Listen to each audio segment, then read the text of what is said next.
everyone, we're back with more Ground Zero. Tell me, Kenneth, in your younger days, did you ever go gaga over something that other kids your age thought was cool? Well, you know, when I was a kid, I remember how everyone wore those crazy oversized pants that sort of hang around your hips. I had a pair, which I wore a grand total of just once because I realized that whenever I walked, I was like sweeping the floor everywhere I went. Right. What about you?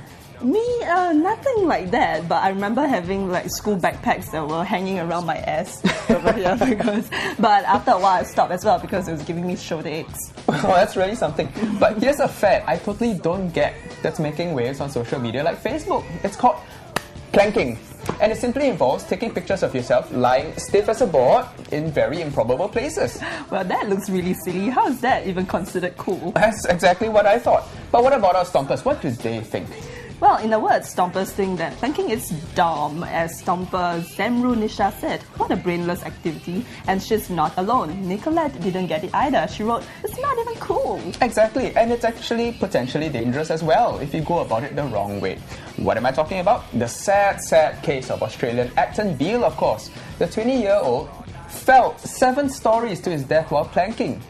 Unfortunately, he was dead drunk at the time. Oh dear, it does look like that. Special bonus points for people who do it in dangerous places, and that's not a good thing. As Stomper Ko Alfie put it, wait till they end up planking in a coffin. Yeah, that's not a comforting thought at all. Wait till you hear what Stomper Bananas in Pajamas. That's like the best username ever. Bananas in Pajamas. He wrote, I've been planking all my life, only it's reverse planking. I call it sleeping. Well, planking is not the only fad to hit youngsters here. Lately, students as young as 12 years old or under have been spotted climbing up onto public places like shelters and roofs, all without safety harnesses. Check out these students who were spotted at Hougang Swimming Complex climbing up onto a shelter. And then, just 2 weeks later, a second group of students were sighted shimmying up this water pipe to the second floor of a block of flats in Yishun. Stompers have been divided over this series of stories. Some, like Stomper Are You OK?, felt it was rather dangerous. He said, you won't die from falling from the second floor, but you may get your legs broken. Yeah, Stomper Woodsbury wasn't a fan either. He wrote, it looks like IMH inmates are escaping.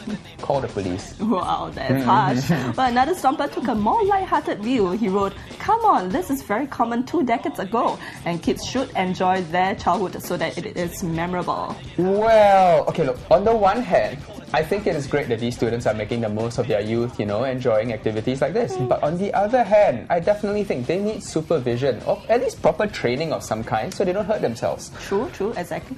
If they were trained in parkour, which is an urban sport all about navigating obstacles in the shortest time possible, well, I think then it's safer. At least they would know how to judge the risks and skills required to scale this building's den. Yeah, unfortunately, part of the draw for doing stuff like this is the fact that they're going against the rules. Now, make it official and chances are youth will just abandon it for the next fad. Yes, who wants to do what everyone tells them to, right? Yeah, sad but true, right? Anyway, in the next clip, enough about people behaving like animals, let's talk about animals acting like people. Check out who some lucky residents got to meet in our urban jungle.